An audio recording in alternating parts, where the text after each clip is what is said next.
नमस्कार, आप देख रहे हैं देवभूमि समाचार। मैं आपके साथ प्रियंका मलिक हाजिर उत्तराखंड की तमाम छोटी बड़ी खबरें लेकर खबरों का रुख करेंगे, लेकिन सबसे पहले एक नजर हेडलाइंस पर। गैरसैंण के मुद्दे पर फिर गरमाई सियासत। गैरसैंण में सत्र न कराने वाले 24 विधायकों के नामों का हुआ खुलासा। पहाड़ पर चढ़ने को नहीं तैयार है माननीय। बीजेपी ने की राज्य निर्वाचन आयुक्त से मुलाकात। वोटिंग लिस्ट से मतदाताओं के नाम गायब होने पर की शिकायत। निकाय चुनाव को लेकर भी जताई चिंता।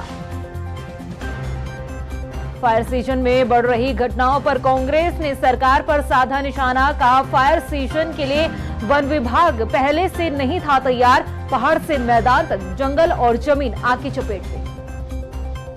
और भगवानपुर पहुंचे हरीश रावत ने कांग्रेस कार्यकर्ताओं से की मुलाकात। 5 सीटों पर कांग्रेस की जीत का किया दावा। कहा, 4 जून को मिलेगा कार्यकर्ताओं की मेहनत का फल। हेडलाइंस के बाद बुलेटिन में खबरें विस्तार से। उत्तराखंड सरकार एक तरफ पलायन रोकने के लिए लगातार काम कर रही है, कई स्कीम चला रही है ताकि पहाड़ों से पलायन को रोका जा सके। लेकिन आपको जानकर हैरानी होगी कि जो पहाड़ से पलायन रोकना चाहते हैं वो खुद पहाड़ चढ़ने से घबराते हैं। दरअसल मुद्दा गैरसैंण का है, जहां पर जाने से कुछ नेता कतराते हैं। 24 ऐसे विधायकों के नाम का खुलासा हुआ है जो गैरसैंण में सत्र कराने के लिए राजी नहीं हुए थे। आइए ये रिपोर्ट दिखाते हैं आपको। उत्तराखंड की ग्रीष्मकालीन राजधानी गैरसैंण, जिसे लेकर सूबे में सियासत अक्सर ही देखने को मिलती रही है। कभी बीजेपी तो कभी कांग्रेस इस मुद्दे पर अपनी सियासी रोटी सेकने का काम करती रही। एक दूसरे पर गैरसैंण के विरोधी और खुद को हितैषी बताने का काम दोनों ही पार्टी ने बखूबी किया। लेकिन जब बारी गैरसैंण जाने की आती है तो दोनों ही दलों के नेता हाथ बांधकर अपने कदम पीछे हटा लेते हैं। ऐसा ही कुछ हाल 26 फरवरी 2024 में हुए बजट सत्र में देखने को मिला था। सभी मंत्री और विधायकों के सामने गैरसैंण में बजट सत्र आयोजित करने का प्रस्ताव रखा गया, जिसमें ज्यादातर विधायकों ने गैरसैंण न जाने के लिए सरकार को पत्र लिख डाला और हवाला इस बात का दिया गया कि गैरसैंण में ठंड अधिक है। हालांकि उस समय विधायकों के नाम खुलकर सामने नहीं आए थे, मगर अब देहरादून में मंडी समिति के पूर्व अध्यक्ष और आप पार्टी के नेता रविंद्र सिंह आनंद ने आरटीआई के जरिए उन नामों का खुलासा किया है जिन्होंने गैरसैंण जाने से अपना मुंह फेर लिया था। गैरसैंण में सत्र नहीं कराए जाने को लेकर संयुक्त पत्र पर जिन विधायकों ने हस्ताक्षर किए थे उनके नाम स्क्रीन पर आपको दिखाते हैं। रानीपुर से बीजेपी के विधायक आदेश चौहान, पुरोला से बीजेपी विधायक दुर्गेश लाल, सहसपुर से बीजेपी विधायक सहदेव सिंह कुंडेर, रानीखेत से बीजेपी विधायक प्रमोद नैनवाल, थराली से बीजेपी विधायक भूपाल राम टमटा, बीजेपी के गदरपुर से विधायक अरविंद पांडे, किच्छा से कांग्रेस विधायक तिलकराज बेहड़, नानकमत्ता से कांग्रेस विधायक गोपाल सिंह राणा, डीडीहाट से बीजेपी विधायक बिशन सिंह चौफाल, रुड़की से बीजेपी विधायक प्रदीप बत्रा, कैंट से बीजेपी विधायक सविता कपूर, लैंसडाउन से बीजेपी विधायक दिलीप रावत, काशीपुर से बीजेपी विधायक त्रिलोक सिंह चीमा, डोईवाला से बीजेपी विधायक ब्रिजभूषण गैरोला, पौड़ी से बीजेपी विधायक राजकुमार, रुद्रपुर से बीजेपी विधायक शिव अरोड़ा, खानपुर से निर्दलीय विधायक उमेश कुमार, लालकुआ से बीजेपी विधायक डॉक्टर मोहन सिंह बिष्ट, भीमताल से बीजेपी विधायक राम सिंह केड़ा, रायपुर से बीजेपी विधायक उमेश शर्मा काऊ, गंगोली हाट से बीजेपी विधायक फकीर राम, राजपुर से बीजेपी विधायक खजान दास, हल्द्वानी से कांग्रेस विधायक सुमित हृदेश और रामनगर से बीजेपी विधायक देवान सिंह बिष्ट। ये वो सभी विधायक हैं जिन्होंने गैरसैंण में सत्र न कराए जाने को लेकर सरकार को पत्र लिखा था। हालांकि रविंद्र आनंद का ये भी कहना है कि ये सिर्फ 24 नाम सामने आए हैं, जबकि 38 विधायकों ने उस पत्र पर साइन किए थे। उन्होंने आरोप लगाया कि सरकार के इशारे पर 14 विधायकों के नामों का भी खुलासा नहीं किया गया है। मेरे द्वारा मुख्यमंत्री कार्यालय सचिवालय में एक आरटीआई डाल करके इस बात की मांग की गई थी कि 26 फरवरी 2024 को जो गैरसैंण में सत्र प्रस्तावित था उसको देहरादून में कराने के लिए जिन विधायकों ने चिट्ठी माननीय अध्यक्षा जी को लिखी थी, विधानसभा अध्यक्षा जी को, उसकी मांग की गई थी। तो उसके प्रति उत्तर में मुझे ये आरटीआई से प्राप्त हुआ था, जो कि मुख्यमंत्री कार्यालय से प्राप्त हुआ था। वहीं बीजेपी विधायकों का पक्ष लेते हुए नजर आ रही है। भाजपा के प्रदेश प्रवक्ता कमलेश रमन ने रविंद्र आनंद पर निशाना साधा है। उन्होंने कहा कि रविंद्र आनंद जो आम आदमी पार्टी से ताल्लुक रखते हैं, वो हरिद्वार और देहरादून से ऊपर नहीं चढ़े, तो उन्हें पहाड़ों का क्या दर्द याद रहेगा। देखिए, आप जिसका सवाल मुझसे पूछ रहे हैं रविंद्र आनंद, जो कि आम आदमी पार्टी से है, वो तो हरिद्वार और देहरादून से ऊपर तक नहीं बढ़े, तो उन्हें पहाड़ों का दर्द क्या याद होगा? उनको पहाड़ों से क्या लेना देना। रही बात विधायकों के साइन की और उन्होंने जो है सत्र करने से मना किया, तो मुझे लगता है उस समय की परिस्थितियां कुछ ऐसी रही होंगी जो उन्होंने अपनी स्थितियों को, अपनी मजबूरियों को रखा होगा और इसीलिए शायद वो सत्र नहीं हुआ होगा। वहीं इस पूरे मामले पर कांग्रेस का कहना है कि मुख्यमंत्री को सर्वदलीय बैठक बुलाकर राजधानी का मामला सेटल करना चाहिए, ताकि गैरसैंण को लेकर राजनीति न हो। मुख्यमंत्री जी को सर्वदलीय बैठक बुला करके राजधानी का मामला वंस फॉर ऑल सेटल करना चाहिए।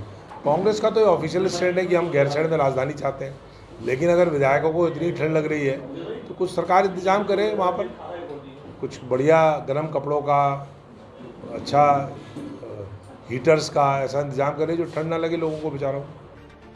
आरटीआई में 24 विधायकों के नाम सामने आने के बाद बीजेपी और कांग्रेस अपने विधायकों के बचाव में बयान देती हुई नजर आ रही है। अब देखना ये होगा कि आगामी समय में ग्रीष्मकालीन राजधानी गैरसैंण में सत्र कराया जाएगा या फिर चिट्ठी लिखकर यूं ही गैरसैंण की अनदेखी होती रहेगी। उत्तर प्रदेश के लखनऊ पहुंचे मुख्यमंत्री पुष्कर सिंह धामी ने केंद्रीय मंत्री राजनाथ सिंह के नामांकन कार्यक्रम में हिस्सा लिया। नामांकन से पहले सीएम पुष्कर सिंह धामी शक्ति प्रदर्शन में शामिल हुए। सीएम धामी ने केंद्रीय मंत्री राजनाथ सिंह के साथ प्रचार वाहन में जनता का अभिवादन स्वीकार किया। आप तस्वीरों से भाजपाइयों के उत्साह का अंदाजा साफ तौर पर लगा सकते हैं। राजधानी देहरादून में मतदाताओं के नाम मतदाता लिस्ट में शामिल नहीं होने पर बीजेपी ने राज्य निर्वाचन आयुक्त से मुलाकात की है। बीजेपी के प्रदेश महामंत्री आदित्य कोठारी ने कहा है कि हाल ही में हुए लोकसभा चुनाव के दौरान शिकायत मिली कि वोटिंग लिस्ट से कई वोटर्स के नाम गायब है, जिस वजह से उन्हें पोलिंग स्टेशन से निराश होकर वापस लौटना पड़ा है। इसके साथ ही बीजेपी ने आशंका जताई है कि आने वाले निकाय चुनाव में भी यही स्थिति हो सकती है, लिहाजा निर्वाचन आयोग को संज्ञान लेना चाहिए। चुनाव में भी सबसे ज़्यादा शिकायतें इस बात की आई कि व्यक्तियों के नाम मतदाता सूची में नहीं है। बहुत सारे लोग मतदान स्थल पर गए और वहाँ उनका नाम नहीं था। हमारे जो कंट्रोल रूम थे लोकसभा के, हमने 5 कंट्रोल रूम हमने बनाए। प्रदेश कार्यालय पर भी हमारा कंट्रोल रूम था। हमारे पास हज़ारों शिकायतें इस बात की आई कि उनका नाम मतदाता सूची में नहीं है। और उसकी जब तहकीकात हम लोगों ने की तो हमारे पार्टी के सभी पदाधिकारियों द्वारा ये जानकारी दी गई कि बीएलओ जिसका काम मतदाता सूची में नाम जोड़ने का है, बीएलओ घर घर नहीं गए। और ठीक इसी प्रकार की दिक्कत वर्तमान समय जब स्थानीय निकाय के चुनाव की प्रक्रिया प्रारंभ हुई है, इस समय भी जो सूची स्थानीय निकायों के द्वारा जारी की गई है, उस सूची में भी अधिकांश नाम गायब है। वहीं गर्मी के इस मौसम में बढ़ रही आग की घटनाओं को लेकर कांग्रेस ने वन विभाग पर सवाल उठाए हैं। कांग्रेस के प्रदेश उपाध्यक्ष सूर्यकांत धस्माना ने आरोप लगाते हुए कहा है कि फायर सीजन के लिए वन महकमा तैयार नहीं था। उन्होंने कहा कि पहाड़ से लेकर मैदान तक जंगल और जमीन आग की चपेट में है। आए दिन फायर एक्सीडेंट हो रहे हैं, लेकिन इन सभी हालातों से सरकार और प्रशासन बेखबर है। उधर बीजेपी ने कांग्रेस के इन आरोपों को सिरे से खारिज किया है। ये अग्नि की घटनाएं पिछले साल के सापेक्ष करीब 1400 घटनाएं पिछले साल थी। इस बार 5500 अब तक हो चुकी है। 5 गुना अग्नि की घटनाएं हो चुकी हैं। राज्य में आपदा प्रबंधन तंत्र का आप कल्पना कर सकते हैं कि आबादी के क्षेत्रों में वनाग्नि फैल गई है। बड़े बड़े दावे प्रधानमंत्री जी के द्वारा भी, मुख्यमंत्री जी के द्वारा भी, राज्य की सरकार के द्वारा, सिस्टम के द्वारा वनाग्नि को कंट्रोल करने के किए जा रहे हैं, लेकिन वनाग्नि आज की तारीख तक नियंत्रण में नहीं है। देखिए, विपक्ष के पास तो कोई मुद्दा ही नहीं है, बिल्कुल मुद्दाविहीन हो चुका है। शायद उसका चश्मा भी उल्टा हो चुका है सरकार के प्रति, तो वो सरकार को कभी भी काम करते हुए देखना नहीं चाहता, इसीलिए शायद इस तरह के अनगढ़ बयान लगाने की कोशिश करता रहता है। उनके बयानों में कोई भी गंभीरता दिखाई नहीं देती। एक तरफ हमारे जंगल धधक रहे हैं, सहयोग करने की बजाय आरोप लगा रहे हैं और राजनीति कर रहे हैं। मुझे लगता है ऐसी राजनीतिक रोटियां विपक्ष को नहीं सेकनी चाहिए। उधर भगवानपुर पहुंचे कांग्रेस नेता हरीश रावत ने कांग्रेस कार्यकर्ताओं से मुलाकात की है। इस दौरान हरीश रावत ने हरिद्वार सीट समेत कांग्रेस की जो अन्य प्रत्याशी है, उनकी जीत का दावा किया है। हरदा ने कहा है कि हरिद्वार लोकसभा सीट पर कार्यकर्ताओं ने काफी मेहनत की है और उनकी मेहनत का फल 4 जून को जीत के तौर पर मिलेगा। वहीं क्षेत्रीय विधायक ममता राकेश ने भी कांग्रेस कार्यकर्ताओं का आभार जताया है। देखिए, परिणाम तो 4 तारीख को आएंगे, मगर एक बात निश्चित है कि हमारे कांग्रेस के कार्यकर्ताओं में जो उत्साह, उमंग है, जोश है, हमको इसको लेकर के आगे चलना है। और हमारा लक्ष्य जो है अकेले दिल्ली नहीं है, हमारा लक्ष्य देहरादून भी है, हमारा लक्ष्य गांव-गांव में कांग्रेस को मजबूत करना। संपन्न हुए हैं हमारे प्रथम चरण के उत्तराखंड के, तो हरिद्वार से लोकसभा के कांग्रेस के प्रत्याशी वीरेंद्र रावत जी के समर्थन में कांग्रेस के सम्मानित कार्यकर्ताओं ने बहुत मेहनत करके, जी तोड़ परिश्रम करके उनके लिए काम किया और पूरी मेहनत के साथ कांग्रेस को अत्यधिक वोट करवाने का काम किया। तो उन्हें को धन्यवाद करने के लिए आज पूर्व मुख्यमंत्री हरीश रावत जी, हमारे प्रत्याशी वीरेंद्र रावत जी के पिताजी यहाँ धन्यवाद करने के लिए और कार्यकर्ताओं का सम्मान करने के लिए उनसे मिलने के लिए पहुंचे थे। वहीं राजधानी देहरादून के खुड़बुड़ा मोहल्ले में आग लगने से 22 झोपड़ियां जलकर राख हो गई है। आग को फैलता देख स्थानीय लोगों ने पुलिस को सूचना दी। मौके पर पहुंचे फायर ब्रिगेड और पुलिस की टीम ने कड़ी मशक्कत के बाद आग पर काबू पाया। वहीं झोपड़ी में फंसे 2 बच्चों को भी सकुशल बाहर निकाला गया है। स्थानीय लोगों के मुताबिक झोपड़ियों में रखे 4 से 5 सिलेंडर फटने के बाद ये हादसा हुआ है। आग ने विकराल रूप लिया। बताया जा रहा है कि मजदूर झोपड़ी में तांबा जला रहे थे। गोविंदगढ़ खुड़बुड़ा में आग लगी है और झोंपड़ियों में आग थी। कम से कम 15 से 20 झोंपड़ियां जलकर राख हो गई हैं। किसी जनहानि की अभी तक कोई सूचना नहीं है। सर्च ऑपरेशन हमारा लगातार जारी है। 2 बच्चे उसमें फंसे थे जिनको सकुशल बाहर निकाल लिया गया। वहीं रुड़की के रामनगर के गली नंबर 14 में भी भीषण आग लगने की एक खबर सामने आई है। जानकारी के मुताबिक हादसे में घर में रखा लाखों का सामान जलकर राख हो गया है। वहीं सूचना के बाद मौके पर पहुंची फायर ब्रिगेड की टीम ने घंटों की मशक्कत के बाद आग पर काबू पाया। बताया जा रहा है कि शॉर्ट सर्किट के कारण ये आग लगी है। अभी तक यह संभव तो मुझे लग रहा है इसी में कहीं शॉर्ट सर्किट हुआ। अच्छा भाई, क्या आग पर काबू पा लिया गया? बताया जा रहा है काबू कर लिया है। एक कमरे में धुआं है, बाकी ऐसी कोई प्रॉब्लम नहीं। वहीं अल्मोड़ा के ग्रामीण क्षेत्रों में इन दिनों डामरीकरण किया जा रहा है, लेकिन स्थानीय लोग सड़क की गुणवत्ता पर सवाल उठा रहे हैं। स्थानीय लोगों ने आरोप लगाया कि डामरीकरण में घटिया सामग्री का इस्तेमाल किया जा रहा है। आपको बता दें कि ग्रामीणों ने इसकी शिकायत जिलाधिकारी और संबंधित अधिकारियों से की है, लेकिन उनकी इन समस्याओं पर कोई संज्ञान नहीं लिया जा रहा है। लोक निर्माण विभाग अल्मोड़ा निर्माण खंड द्वारा चामी और चामी अड़चाली बमनफाल मोटर मार्ग में इन दिनों जो कार्य हो रहा है डामरीकरण का, जिसकी गुणवत्ता बिल्कुल सही नहीं है, जिसके लिए पूर्व में मैं जिलाधिकारी और विभाग के अधिशासी अभियंता को इस बारे में लिखित पत्राचार किया गया है, किंतु विभाग द्वारा फिर भी कोई सुध नहीं ली जा रही है, जिसकी रोड की गुणवत्ता बिल्कुल खराब है और 1 सप्ताह के भीतर ही जो डामर पड़ा है वो डामर उखड़ने लग गया है। उत्तराखंड में ड्रग्स का कारोबार लगातार बढ़ता जा रहा है। आप अंदाजा लगा सकते हैं कि नशे के सौदागर उत्तराखंड में LSD जैसे खतरनाक ड्रग्स की खेप लेकर आ रहे हैं और ये वो ड्रग्स है जिसका इस्तेमाल बड़े शहरों में बड़ी रेव पार्टियों में होता है। ऐसे में सवाल है कि गुमनाम रास्ते से आ रहे ड्रग्स से कैसे देवभूमि उत्तराखंड 2025 तक ड्रग्स फ्री बन सकता है। यह रिपोर्ट देखिए। उत्तराखंड को साल 2025 तक ड्रग्स फ्री बनाने का लक्ष्य है, लेकिन राज्य में बढ़ रहे ड्रग्स के कारोबार ने हर किसी के होश उड़ा दिए हैं, क्योंकि अब उत्तराखंड में वो नशा दस्तक दे चुका है जिनके चर्चे बड़े शहरों की बड़ी रेव पार्टियों में हुआ करते थे। हाल का मामला राजधानी देहरादून के प्रेमनगर थाना क्षेत्र का है। यहाँ पुलिस ने करोड़ों रुपए की हाई प्रोफाइल ड्रग्स LSD के साथ कोबरा गैंग के 3 हाईटेक नशा तस्करों को गिरफ्तार किया और इस गिरफ्तारी ने ये साबित किया कि देवभूमि में खतरनाक ड्रग्स दस्तक दे चुका है, जिसकी जद में राज्य के युवा आ चुके हैं और हैरानी इस बात की हुई जब ड्रग्स सप्लाई की कहानी खुली। देखिए, अभी जो प्राइमरी सोर्स अभी हमारे पास है कि बहुत सारी ऐसी ड्रग्स हैं जो प्रतिबंधित ड्रग्स हैं, वो डार्क नेट पर और कहीं ना कहीं कुरियर के माध्यम से सप्लाई होती है। एक्चुअल सोर्स इसका जानना है अभी, चूंकि हमारी टीम का प्राइमरी स्टेज पर है, अभी जो अभियुक्तों से जानकारी मिली है उसमें बहुत सारे लेवल्स हैं जो आती है ड्रग्स यहाँ पर।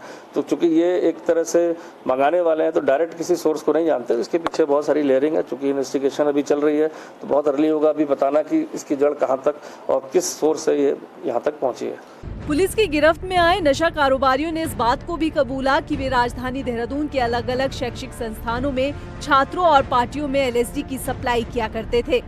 LSD लिसर्जिक एसिड डिक्लामिड है जो सिंथेटिक केमिकल होता है। इसका ना कोई रंग है, ना कोई खुशबू और ना ही कोई स्वाद। इसका नशा इंसान में लंबे समय तक रहता है। इस नशे में कई तरह की समस्याएं जैसे धड़कनें बढ़ना, ब्लड प्रेशर की समस्या, नींद और भूख गायब हो जाती है, घबराहट भी महसूस होती है, यहाँ तक कि हार्ट अटैक भी आ सकता है। देखिए, कोई भी ड्रग्स जो अगर वो मेडिकल प्रिस्क्रिप्शन के अलावा नहीं और कोई इसका यूज़ कर रहा है तो नेचुरल सी बात है वो उसका प्रभाव विपरीत ही पड़ेगा। खासकर इस तरह की जो सिंथेटिक ड्रग्स हैं, LSD हो चाहे अन्य जो भी हमारे ड्रग्स में आती हैं, हीरोइन है, तो ये काफ़ी डेंजरस है। स्वास्थ्य के लिए तो है ही नहीं, साथ ही साथ जब इसका लगातार सेवन करने से व्यक्ति जो है अपना मेंटल बैलेंस खो देता है और उसकी कभी कभी ओवरडोज से हमने देखा है बहुत सारे लोगों की इसमें डेथ भी हो गई है।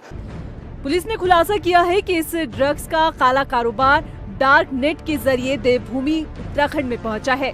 डार्क नेट यानी इंटरनेट की वो दुनिया जहां युवा ड्रग्स, पोर्नोग्राफी और दूसरे काले कारोबार को छिपकर करते हैं। डार्क वेब के तार देश ही नहीं बल्कि विदेशों तक जुड़े हैं। ऐसे में पुलिस प्रशासन के लिए उत्तराखंड को साल 2025 तक ड्रग फ्री बनाना किसी चुनौती से कम नहीं है। उत्तराखंड के सोलाने पार्क में रेलिंग पुल पर कार की छत पर खड़े होकर युवक को स्टंट करना भारी पड़ गया। पुलिस ने वायरल वीडियो पर एक्शन लेते हुए युवक के खिलाफ ऑनलाइन चालानी कार्रवाई की है। वहीं सीओ नरेंद्र पंत ने युवाओं से अपील की है कि वो रील बनाने के लिए अपनी जान जोखिम में ना डाले और इस तरह के स्टंट सड़कों पर ना करे।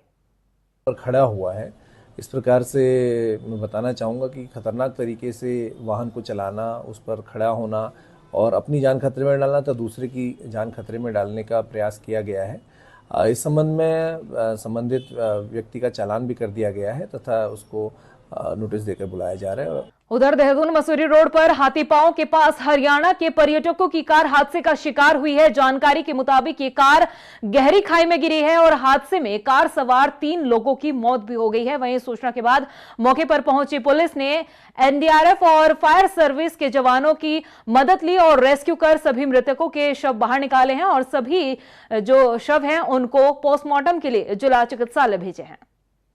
सूचना आई कि एक गाड़ी गिरी, तो जिनने हमें बताया कि वो गाड़ी आज नहीं और कल शाम को गिर गई थी ये। तो हम लोग आनंद फानन में यहाँ पहुँचे तो हमने देखा, फिर उसको रेस्क्यू किया। तो ये गाड़ी लगभग 500-700 मीटर नीचे जा रही थी। फिर हमें फायर सर्विस ने अपनी हो गया, SDRF को भी बुलाया गया, स्थानीय पुलिस भी आई और सबके सहयोगों से इसमें 3 कैजुअल्टी हुई। तीनों कैजुअल्टी को निकाल दिया गया, SDRF की मदद से भी और हमारे फायर सर्विस की मदद से भी। प्रदेश की खबरों में इतना ही, फिर हाजिर होंगे कुछ खास खबरों के साथ। तब तक के लिए मुझे दे इजाजत, नमस्कार। गैरसैंण के मुद्दे पर फिर गरमाई सियासत। गैरसैंण में सत्र न कराने वाले 24 विधायकों के नामों का हुआ खुलासा। पहाड़ पर चढ़ने को नहीं तैयार है माननीय।